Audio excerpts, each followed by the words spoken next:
So if you didn't know, recently I released a new album by the name of Don't Know Uno 2. Now, where do I even start with this? I guess we gotta go all the way back to 2022. Bruh, we out here doing business and shit, you know what I mean? My voice is also cracked, bro. Damn. Switching sides, yeah, they always switching sides. I can't lie. So back in 2022, I wasn't making music yet. I was just making YouTube videos at that moment in time. So here you see the type of videos I was making back then. We had vlogs, gaming videos, reaction videos, whatever, right? But what was happening behind the scenes in my private life is I started to gain an interest for rap. More specifically, I was freestyling a lot, freestyling when I was alone, freestyling with my friends, things of that nature. I expressed this goal that I wanted to one day make music myself. One of my friends, Samuel, also known as Venomize on YouTube, he basically invited me to this birthday party because his little brother, it was his birthday, so I joined him, and I also knew his little brother. I was cool with him as well. But there was somebody else attending that party, somebody by the name of Jimmy Rocco. Nice staying coolin' with the crew. I'm trying to get his money, cause that is what I do. So what I'm finna do, I go to the casino. I see a pretty girl, but she don't look at me though. I'm finna make my move, I know what I'ma do. Let her jacket on, I gotta keep it cool. I know I'm hella fresh, I know I'm hella clean. So I can be a king, and she gon' be my queen. Here we have his page. He's been rapping for a while, and back then he had just gotten off of his first album release the year before with Rocco's Cafe, and he had found himself some decent local success and stuff like that, and he had a lot of fun with making music. So what happened was Samuel introduced me to him, and we freestyled together at that party. Fast forward to 2023, me and Jimmy link up and we record our first song together.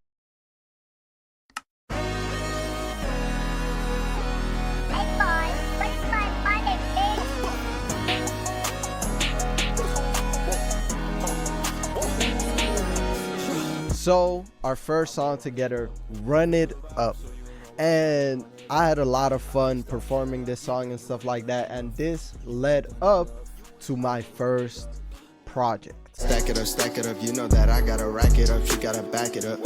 Back it up, rack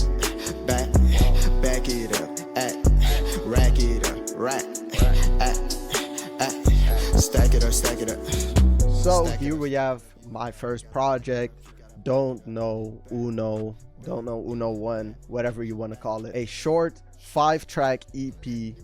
My favorite song off of this project is Message Up, but looking back, like, I don't really like any of the songs, honestly. They're kind of mid, I'm not gonna lie. I made this EP and I was very proud of it at the time, but there were some limitations skill level wise that I was running into. For instance, I found it very difficult to do melodic things and, you know, sing or stuff like that, which was something that at that time Jimmy Rocco was a lot better at. I wanna stress by nothing. I'ma keep the shit for real, no bluff. Hold up, you wanna live this life. And it was because of this that Jimmy became one of my main, like, he was almost like an older brother to me, you know, releasing these songs that I wish that I could make. Yeah, I be getting bags on the low, I don't give a damn, fuck who hate, fuck it. Yeah, I don't give a damn, I'ma wait, one day I'ma shine with the greats. And I also made an appearance in this music video. It was very fun to be a part of that, but it kept me in a position where I was almost trying to catch up to Jimmy, but at the same time I was also learning a lot about how he made music and stuff like that. And it was in that era that I joined him a lot. Anytime he went to the studio, I basically came along, just sitting there listening to him work and just writing my own music while I was there and stuff like that. slowly, almost like studying, practicing in that sort of lane. And then 2024 came along. Crazy, so much bass, feel amazing, baby. Combat like I'm raiding, fatality, go insane, my baby. Horny, but I can't, you blame me, baby. You can't blame me, baby. You the mouth, I am the flame, look, baby. I'm your toxic crazy. And I was working on a new project, obviously, you know what I mean? So it was in end of 2023, beginning of 2024 that I started working on this EP, ILY. I drink way too much, trying to move on to the next. So end of 2023, beginning of 2024, I was starting to work on this project called ILY. And this was an EP heavily inspired by DC the Don, but also heavily inspired by Jimmy Rocco. So this project, it started off with my home studio setup. Basically what I had was a microphone. I still have it here, my Rode microphone, this one, NT1A, and this microphone went into an amplifier, which then went into a cable, which went into another cable, which then went into this device right here, a Rode AI Micro. And what this basically does, it's almost like a mini interface that you can bring along anywhere you go to be able to use for your mobile devices, like an iPhone, for instance. And then within this iPhone, I use BandLab to record a lot of my stuff. But like I was saying, IOI started off as that, and I basically had recorded all these 4 songs already in my home setup. And then I went to the studio, Mooyard Studio, partially owned by Rain Carter, which is basically Jimmy Rocco's main producer and engineer. And this basically kicked off a shift where I went from very trap heavy songs to, okay, we have trap, but we also have some more melodic things in here. And you also see a shift in quality when it comes to the covers, etc. You know, these covers were kind of, I still made all of them except this one, Hit It I Hit It. I did not make this cover. The other covers I did make myself, but you know, the quality was you know. But from here on out, I started to get into a bit of a groove, and I knew what I wanted to do with my covers. So then I basically just worked on my music, worked on my skills, my vocal performances, my lyrical abilities, and my writing abilities, etc., etc., until I released 24%. So here was a shift. I was heading into a new era. I was working up to my first ever album, My Jealousy. Now, originally, this was supposed to be an EP, but an EP goes up to 6 songs, and from 7 songs, it's considered an album. So I just got too many songs, and I was like, you know what? We'll make it an album then.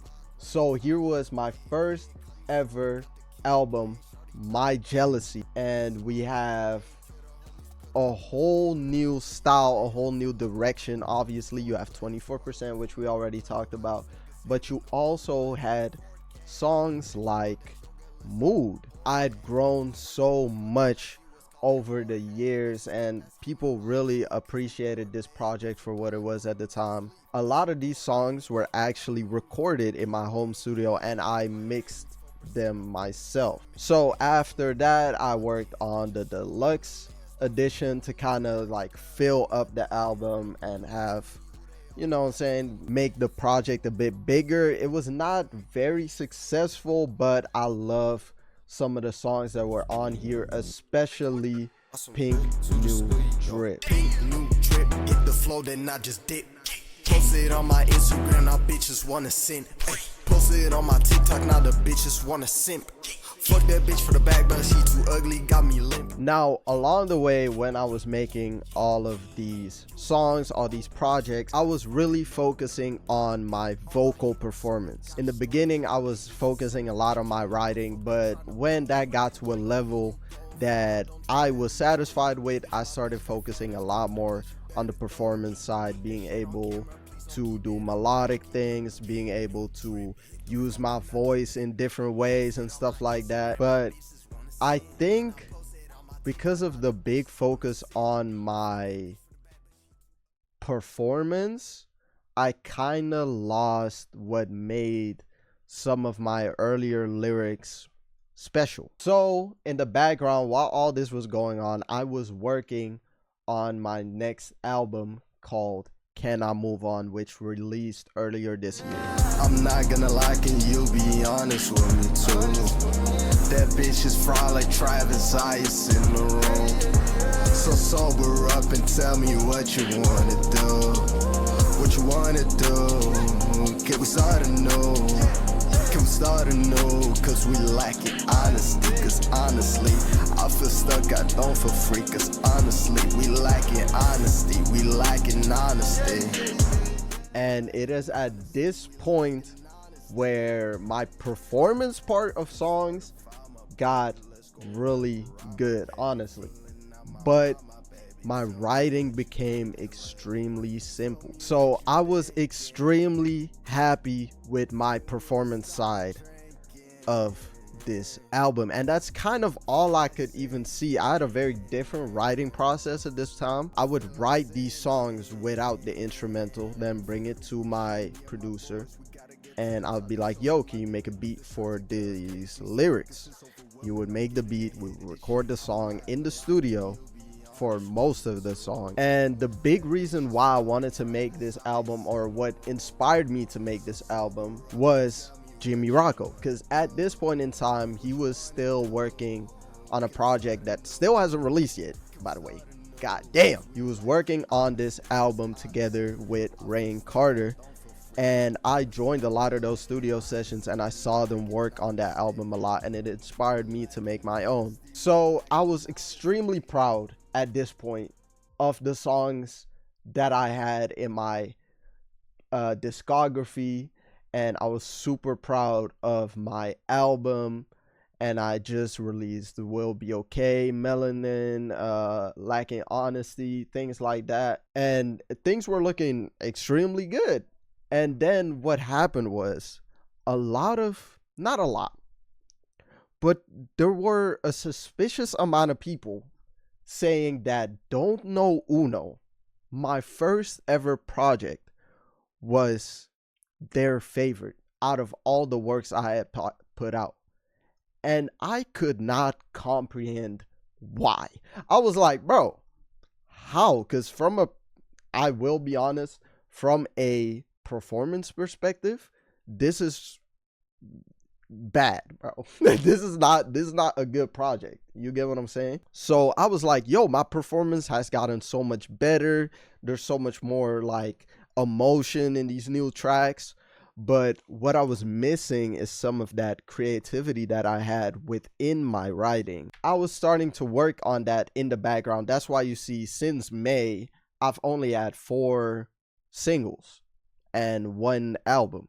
I've not dropped that much, which before that point, I was dropping something every month. So it would either be a single or EP or an album every single month until I released Can I Move On, and I realized I needed to work on my music in a different way. So it was at that point that I started to work on my music, work on my lyricism, and I was also going to perform at Laserdisc.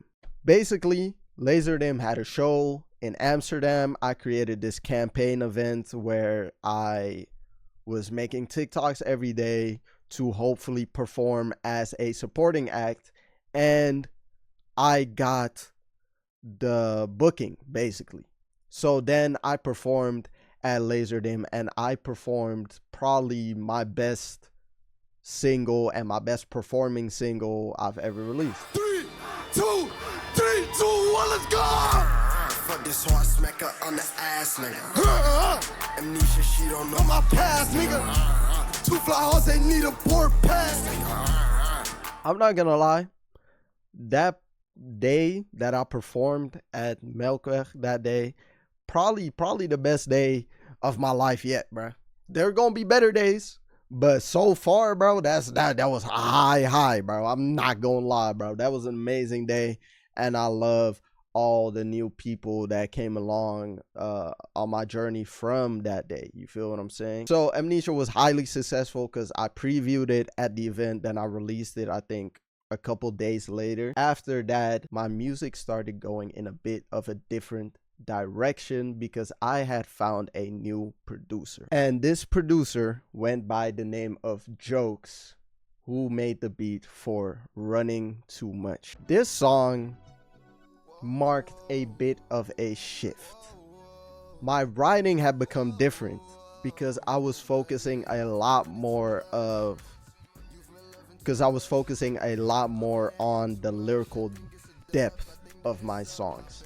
Instead of just writing melodies, I was looking at it more two-dimensionally, three-dimensionally even, looking at the melody, looking at the lyrics, overall vibe and energy. I was really trying to improve, and it was going well. I released this single, I released Not a Pop Star, which also implemented a lot of those writing principles. But after that, what I did in my writing, I think truly changed everything for me. What I started to do, I would write a song, then I would analyze it from the top to the bottom, all the way, look at what every line meant, what if lines were useless, if they were useful, what type of, you know what I'm saying, what does it add to the song, what does it detract from the song, things of that nature. Really study my own work, almost like I was a teacher criticizing my own work and, you know, giving them ratings and stuff like that. That's what I was doing at this time, and it got me to look a lot differently at songs. And that's when I wrote my next single, Recuperate. Give me a second, baby, let me recuperate. I can never see you intentions, cannot tell the real from fake. Why did you delete that message, baby? Maybe you were afraid. You with some disturbing captions, just hoping that you're okay. Give me a second. So here we have the lyrics for Recuperate. I have them in front of me. If you want to read them, go ahead. But here I made sure that every line had a purpose, that every single line had to be interesting in its own way. There had to be something there. If it was like an interesting word, for instance, I just found, I'm very like, because I write music and I write other things on the side, I really enjoy certain words, and for some reason Recuperate stood out to me as a very fun word. I wanted to use that. And then the second line here, I can never see your intentions, I cannot tell the real from fake. This builds a sort of understanding of what's going on. It's contextual to the song. Then we talk about the state of the person we're talking about. So this first line here establishes, not only, it doesn't only have an interesting word, but it establishes we're talking to somebody. It establishes, you know, our dynamic with this person. Then it builds upon the character of the person we're talking to and kind of what they're going through. It can, you know what I mean, gives them more depth. And this one just further goes into that. You feel what I'm saying? Then over here, I forgot what they call this, but basically it starts the same as this line over here, but it ends differently. Hoping it's not too late, giving some urgency. Then we have this here saying, is it that you're looking for answers? If you chase, it could slip away. This has to do with spirituality, which is a big part of the album. It comes in time and time again. It pops up in the very first song, New Energy. I mean, it's in the name, New Energy. obviously that was going to be spiritual, right? Don't move too reckless, baby. I do not have a cape. I cannot save you. I cannot save you. Just let me recuperate. Just having some fun as well with the I don't have a cape. I can't save you. Da da da. You know, I just wanted that in there, and you know, it kind of ends this conversation that I'm having with this person, right? So this is how I worked at this point. I was structuring all my songs. They had through lines, they had story, they had, you know what I mean? Like progression. So it starts off with the introduction, and this verse basically outlines all the problems and its effects that it has on us within this so-called relationship. Then we go into the bridge, which presents a possible solution, but it leaves it open-ended, then leads back into the chorus. None of my older songs from, for instance, Can I Move On, had such a clear structure and such an intentionality, which I think most of the people listening to this album are not even going to really notice that consciously, but subconsciously, they are going to hear that within these songs. And that's why it's connecting with the people it's connecting with. They might not even know that, oh, these are the reasons why I like this album. They just hear these songs, they're like, damn, this is different. It's hitting something else that previous projects have not hit. And they can't even explain the shit. But guess what? It was all intentional. I think the most beautiful part about this album is how these are all songs from across the years. From one of these songs, Give and Take, this song right here, I recorded the original demo back in 2023, the first year that I ever made music. This shows my whole journey that I've had so far, and that's why I felt the need to make the video that I'm making today. And I hope you enjoyed this video. I hope this has given you some motivation to go listen to the album. Right now, I'm also working on the Genius lyrics pages, so you can check those out, where you can read some of the lyrics and kind of dissect them for yourself to see where my head was at. I love making videos like this. I love making music for y'all. I promise you the music is only going to get better. So I hope you guys enjoyed this, and I'll see y'all next time.